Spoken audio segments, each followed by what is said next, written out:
So, I worked 3 jobs, practically ran myself into the ground, all to pay for my ex-girlfriend's law school tuition, only for her to dump me the day after she graduated. I was heartbroken, financially drained, and felt like a complete fool. But then my mom, bless her heart, dropped a bombshell that completely flipped my entire world upside down and made me richer than I could have ever dreamed. Was I wrong for feeling a perverse sense of satisfaction when I heard what happened to my ex-girlfriend later? Tell me honestly if you would have felt the same way. Let me take you back to where it all began. I met Sarah in our freshman year of college. She was brilliant, ambitious, and had this spark in her eyes when she talked about becoming a lawyer. I, on the other hand, was just a regular guy, studying business, working a part-time job to cover my own expenses, and enjoying the typical college life. We clicked instantly. Our relationship blossomed quickly, and before I knew it, we were inseparable. I was completely head over heels for her. We'd spend hours talking about our futures, our dreams, and how we'd build a life together. Her dream was always law school. She was obsessed with it, and I was her biggest cheerleader. I truly believed she was going to change the world. The problem was, law school is expensive, ridiculously expensive. Her family wasn't in a position to help much, and while she got some scholarships, they weren't enough to cover everything. She was devastated, thinking she might have to defer her dream, maybe even give it up. That's when I stepped in. I told her not to worry, that we'd figure it out together. I meant it. I loved her, and seeing her so passionate about something made me want to move mountains for her. I decided I would help her pay for it. Looking back, I can see how naive I was, how utterly consumed I was by my love for her. But at the time, it felt like the most natural thing in the world. I picked up extra shifts at my part-time job, then found another one, and eventually a third. I was working at a coffee shop in the mornings, then tutoring high school kids in the afternoons, and finally waiting tables at a restaurant on evenings and weekends. My own studies took a backseat, my social life evaporated, and sleep became a luxury I rarely afforded. But I didn't care. Every dollar I earned, after covering my own basic needs, went straight into a dedicated savings account for Sarah's law school. She knew what I was doing, of course. She'd hug me tight, tell me how much she appreciated me, how I was her rock, her everything. She'd promise me that once she became a successful lawyer, she'd pay me back tenfold, that we'd live a comfortable life, and that all my sacrifices would be worth it. I believed her with every fiber of my being. I envisioned our future, her, a powerful attorney, me, supporting her, maybe starting my own small business with the money she'd eventually earn, living in a beautiful house, raising a family. It was a beautiful dream, one I worked tirelessly to make a reality. The next 3 years were a blur of work, exhaustion, and sending tuition payments. I watched her thrive in law school, saw her confidence grow, and celebrated every milestone with her. I attended every moot court competition, cheered her on during mock trials, and proofread countless essays, even though I barely understood the legal jargon. I was so proud of her, so invested in her success, because her success was, in my mind, our success. There were times I was so tired I could barely keep my eyes open, times I missed out on friends' gatherings and family events, times I felt the strain on my own mental and physical health. But I always pushed through, reminding myself of the goal, of our future together. She would occasionally offer to get a part-time job herself, but I'd always tell her no, that her focus should be entirely on her studies. I told her that one day, she'd be bringing in enough for both of us, and my job was to make sure she got there. So I kept grinding, year after year, pouring my meager earnings and all my hopes into her legal education. I bought her expensive textbooks, paid for her bar exam prep courses, and even took out a small loan in my name once to cover a particularly large tuition bill that came unexpectedly. My own financial situation was precarious, to say the least. My savings were non-existent, and that loan was a constant weight on my shoulders, but I truly thought it was an investment in our future. My parents, particularly my mom, noticed how hard I was working. She'd often tell me I was doing too much, that I should focus on myself, but I'd brush her off, explaining that Sarah was worth it. Mom just looked at me with a knowing, almost sad, expression that I didn't understand at the time. She never directly questioned Sarah or my decisions, but I could tell she had her reservations. I was too smitten to see them then. The day Sarah graduated from law school was supposed to be one of the happiest days of my life. I was there, beaming with pride, a little teary-eyed, watching her walk across that stage in her cap and gown. I'd helped her achieve this. I felt a profound sense of accomplishment, like all those early mornings and late nights had finally culminated in this glorious moment. We went out for a celebratory dinner afterward, just the two of us. I had a small gift for her, a simple but meaningful piece of jewelry. We talked about her plans, about applying for jobs, and how excited we were for the next chapter of our lives together. The conversation was light, celebratory, everything I had imagined it would be. Then, we got back to our apartment, the one I paid the rent for, mind you. She sat me down on the sofa, her expression suddenly serious, a little too calm. My heart sank instantly. I knew that look. It was the look of someone about to deliver bad news. My mind raced, trying to figure out what it could be. Had she not passed the bar? Had a job offer fallen through? Nothing could have prepared me for what came next. She took a deep breath, looked me straight in the eye, and said, "I think we need to break up." The words hung in the air, shattering my world into a million pieces. I just stared at her, utterly stunned, unable to process what I was hearing. What are you talking about?" I stammered, my voice barely a whisper. She went on to explain, in a surprisingly cold and detached tone, that she had outgrown me, that her goals had changed, and she needed someone who was on her level, now. She said she appreciated everything I had done for her, but that we were just too different, and she needed to focus on her career without any distractions. Distractions. That's what I was to her.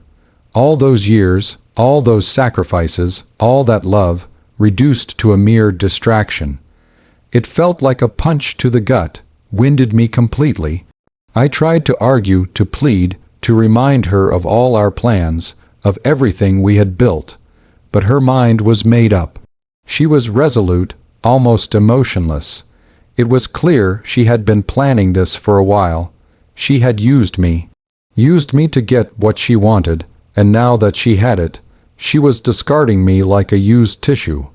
She packed a small bag that night and left. Just like that. 3 years of my life, my financial stability, my future, all gone in an instant, leaving me with nothing but a mountain of debt and a broken heart. I was a wreck for weeks, maybe even months. I stopped working some of my jobs, barely ate, and just wallowed in my misery. My parents were worried sick. My mom would come over, cook me meals, and just sit with me, holding my hand, offering comfort that I couldn't quite accept. I felt so stupid, so betrayed, so incredibly lost. So that's the situation I was in, and I had to make a choice. I was left with absolutely nothing, feeling like the biggest fool on the planet. All my hard work and sacrifice thrown back in my face. Before I tell you what happened next, I want you to pause and comment below what you would have done in my shoes. Would you have just accepted it and tried to move on, or would you have harbored a deep-seated resentment? My mom, seeing my absolute devastation, eventually decided enough was enough. One evening, she came over, sat me down, and told me she had something incredibly important to tell me, something she had kept secret for decades. She looked nervous, almost regretful, but also determined. "Son," she began, "there's something you need to know about your father's family and about our family history. My father had passed away years ago, when I was a teenager, and I knew very little about his side of the family beyond the immediate relatives. He had always been a quiet man, never one to talk much about his past. My mom explained that my paternal grandfather, whom I barely remembered, had been a brilliant but eccentric inventor. He had patented several inventions throughout his life, but one, in particular, was a game changer. It was a component used in a specific type of industrial machinery, something I knew nothing about. Apparently, he had sold the patent rights years ago for a modest sum, thinking it wouldn't amount to much. But there was a catch. He had included a clause in the original contract that stated if the technology derived from his invention ever reached a certain level of global adoption and profitability, his heirs would be entitled to a significant percentage of the ongoing royalties. My mom then dropped the bombshell that technology had not only reached that level, it had far surpassed it. For years, the company that bought the patent had been trying to track down his heirs, which was us, my mom and me, but had faced difficulties due to some convoluted legal changes and family name variations. My father, apparently, knew about this clause, but, being the private man he was, chose not to pursue it, perhaps thinking it was a long shot or not wanting to deal with the hassle. He had told my mom about it on his deathbed, making her promise to only act on it if I ever truly needed it. She felt that my current predicament, my emotional and financial ruin, constituted that need. She had quietly been working with a lawyer for the past few months, gathering documentation, confirming everything. And the news was beyond anything I could have ever imagined. The royalties, which had been accumulating for years, amounted to a staggering sum. Not just a comfortable amount, but enough to make me genuinely wealthy. My jaw was practically on the floor. I couldn't believe what I was hearing. My mom then showed me the documents, the lawyer's letters, the initial settlement offers. It was all real. I was going to be rich, not lottery, winner rich, but definitely set for life, and then some. It was a surreal moment, almost like a scene from a movie. One minute I was scraping by, heartbroken and in debt.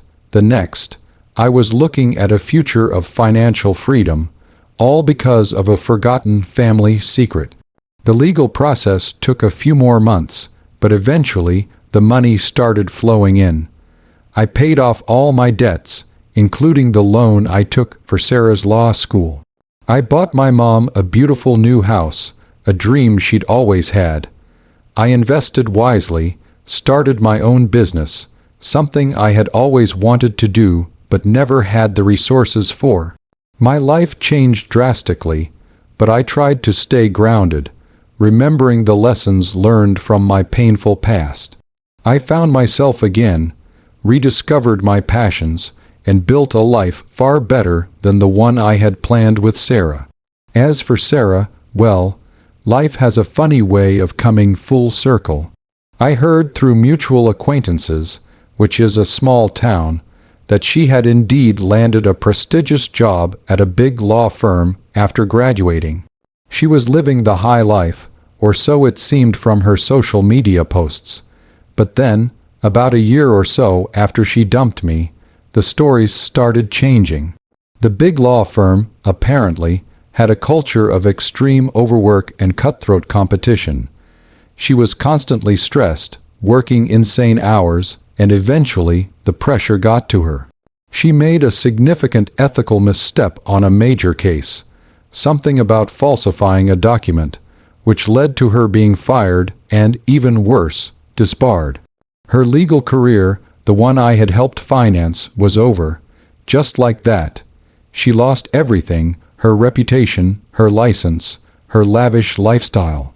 The last I heard, she was struggling to find any kind of meaningful work, facing serious financial difficulties, and living with her parents again. When I heard the news, I won't lie, there was a part of me that felt a dark, satisfying vindication. It wasn't about wishing ill on her, not really, but it was about the universe correcting an imbalance. She had used and discarded me, and now she was facing the consequences of her own actions and choices. The irony wasn't lost on me.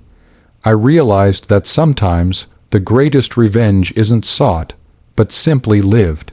I found true happiness, not in what I gained financially, but in the freedom it gave me to pursue my own path, to be with people who truly valued me, and to build a life based on genuine connection, not on someone else's ambitions.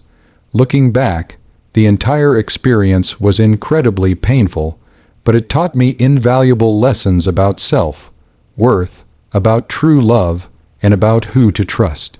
It also showed me that sometimes, when one door slams shut, another, much grander door, opens in the most unexpected ways. My mom's secret was the key to that new door, and I'll forever be grateful for her timing and her wisdom. Like this video if you were on my side and think Sarah got what she deserved. Subscribe for more stories like this, and make sure to share your final thoughts on this whole messy situation in the comments section below. I'll see you all in the next story.